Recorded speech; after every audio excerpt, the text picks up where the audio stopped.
16 मई 1960 Israeli air force ने अपने air space में एक यात्री विमान को इंटरसेप्ट किया और पलक झपकते ही इजरायली फाइटर जेट्स ने उस विमान को घेर लिया।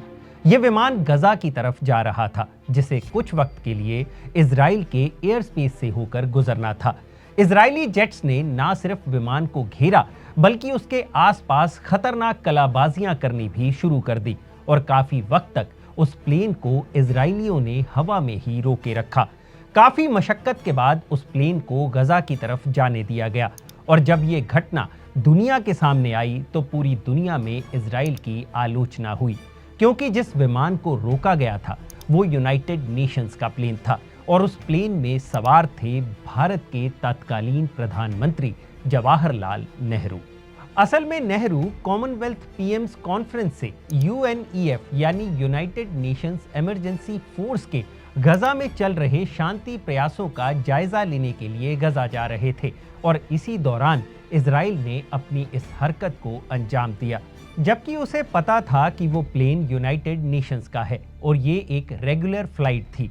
खैर, इसके बाद कई ऐसे मौके आए जब इजराइल ने मुश्किल हालातों में भारत की मदद भी की और भारत के उस एहसान का बदला भी चुकाया जब पंडित नेहरू ने इजराइल को एक देश के रूप में मान्यता दिलवाने में मदद की थी।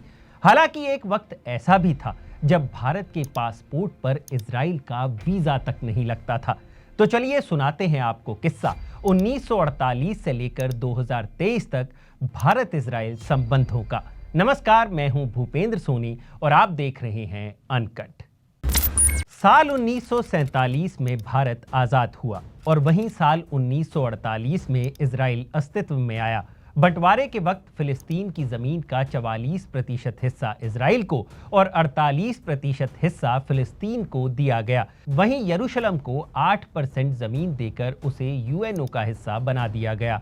1949 में अरब देशों की वजह से इजराइल अपने वजूद के लिए संघर्ष कर रहा था और वहीं साल 1948 में भारत इजराइल को संयुक्त राष्ट्र का सदस्य बनाने के भी खिलाफ था। हमारी विदेश नीति में इजराइल का कोई स्थान नहीं था, लेकिन साल 1950 में हैदराबाद के सवाल पर मिस्र द्वारा पाकिस्तान का साथ देने पर पंडित नेहरू ने इजराइल को मान्यता दे दी, क्योंकि मिस्र ही इजराइल का सबसे बड़ा विरोधी था। भारत ने इजराइल को मान्यता तो दे दी थी, पर वो इजराइल से किसी भी तरह का संबंध रखने से कतराता था, क्योंकि भारत ये जानता था कि इजराइल से दोस्ती करने का मतलब है कई बड़े मुस्लिम देशों से दुश्मनी मोल लेना। और साथ ही भारत ये भी जानता था कि अगर वो इजराइल का समर्थन करता है तो इसका मतलब था वो अमेरिका का समर्थन करता है, जिससे भारत और सोवियत यूनियन के संबंधों में दरार पड़ सकती थी। लेकिन फिर ये स्थिति आखिर बदली कैसे? इसमें सबसे बड़ा हाथ इजराइल का ही है। भारत ने कई मोर्चों पर अपनी गुटनिरपेक्षता की नीति के चलते इजराइल के खिलाफ वोट किया, लेकिन इजराइल हर जगह भारत का समर्थन करता रहा। कश्मीर के मुद्दे पर यूएन में इजराइल ने हर बार भारत का साथ दिया और पाकिस्तान की खिलाफत की। यहाँ तक कि 1965 और 1971 के युद्ध में इजराइल ने भारत को कूटनीतिक समर्थन के साथ साथ सैन्य सहायता भी मुहैया करवाई थी, जबकि इन दोनों युद्धों के दौरान भारत को अरब मुल्कों का साथ नहीं मिला था, जबकि भारत उनके करीबियों में से एक था। सन 71 की जंग के दौरान तो जब भारत को जल्द हथियारों की जरूरत थी, तब इजराइल की पीएम गोल्डा मायर ने ईरान को भेजे जाने वाले हथियारों को भारत को सप्लाई कर दिया था, जिससे भारत को काफी मदद मिली थी। 1962 की जंग के दौरान भी इजराइल ने ही भारत को सामरिक सहयोग देने की पहल की थी। इजराइल ने भारत को मोर्टार और मोर्टार रोधी उपकरण दिए थे, लेकिन इजराइल की मदद के बावजूद भारत खुलकर इजराइल के समर्थन में नहीं था। हालांकि वक्त पड़ने पर इजराइल के खिलाफ पारित कई प्रस्तावों का विरोध भारत भी करता आया है। वो भी एक दौर था जब मोरारजी देसाई की सरकार के दौरान इजराइल के रक्षा मंत्री मोशे दयान पहली बार भारत आए थे, लेकिन अपनी गुटनिरपेक्ष नीति के चलते भारत ने इस यात्रा को काफी गोपनीय रखा था। फिर आया साल 1992। नरसिम्हा राव की सरकार ने एक बड़ा कदम उठाते हुए इजराइल के साथ राजनयिक संबंध कायम कर लिए। इस साल पहली बार भारत ने इजराइल के साथ अपने संबंधों को दुनिया की नजरों में जगह दी थी। वरिष्ठ पत्रकार वेद प्रताप वैदिक ने अपने एक लेख में लिखा था कि उस वक्त नरसिम्हा राव भी खुद इजराइल जाना चाहते थे, लेकिन भारत में चल रहे सांप्रदायिक हालातों के कारण उन्हें अपना निर्णय बदलना पड़ा। वैदिक ने लिखा था कि 50 साल पहले जब उन्हें इजराइल जाना था तो भारत ने उनके पासपोर्ट पर इजराइल का वीजा लगाने से मना कर दिया था।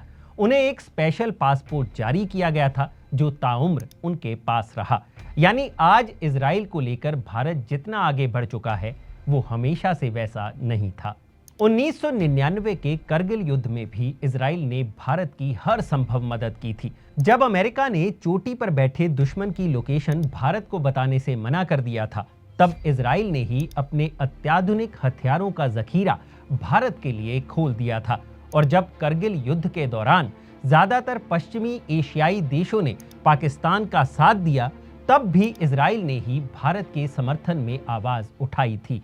इसी के चलते साल 2003 में अटल बिहारी वाजपेयी ने इजराइल के पीएम एरियल शैरोन को भारत आने का न्योता देकर ये साबित कर दिया कि भारत और इजराइल के रिश्ते अब पूरी दृढ़ता से आगे बढ़ेंगे, क्योंकि एरियल शैरोन ही वो पहले इजरायली प्राइम मिनिस्टर थे जो भारत की आधिकारिक यात्रा पर आए थे। लेकिन ऐसा नहीं है कि भारत के इजराइल के साथ रिश्ते अच्छे होने की वजह से भारत ने अपनी गुट निरपेक्षता की नीति को छोड़ दिया। अगर भारत इजराइल के करीब आया तो भारत ने फिलिस्तीनियों के हक में भी आवाज उठाई है, फिर चाहे वो अटल बिहारी वाजपेयी हो या फिर यासिर अराफात और इंदिरा गांधी का भाई बहन वाला प्यार हो, जिसने हमेशा इजराइल की दमनकारी नीति का विरोध किया। 2017 में भी भारत ने यरूशलेम के मुद्दे पर यूएन में इजराइल के खिलाफ वोट किया था। लेकिन अब सवाल ये उठता है कि इजराइल अपनी जिस जमीन के लिए दशकों से लड़ता आ रहा है और भारत द्वारा उसकी इस नीति के विरोध और फिलिस्तीन के समर्थन के बावजूद भी इजराइल भारत के समर्थन में क्यों खड़ा रहा। इजराइल ये अच्छी तरह जानता है कि दुनिया में उसे भी भारत जैसे एक ताकतवर मुल्क की एक दोस्त के रूप में जरूरत है, और वैसे भी इजराइल का आधे से ज्यादा हथियार कारोबार भारत पर ही निर्भर है। साल 2009 में इजराइल भारत का दूसरा सबसे बड़ा हथियार सप्लायर बन गया था, और कुछ वक्त के लिए तो इजराइल ने तब रशिया को भी पीछे छोड़ दिया था, जो भारत का सबसे बड़ा और सबसे पुराना हथियार सप्लायर रहा है। 2002 से 2012 के बीच भारत को इजराइल ने $10 बिलियन के हथियार सप्लाई किए थे।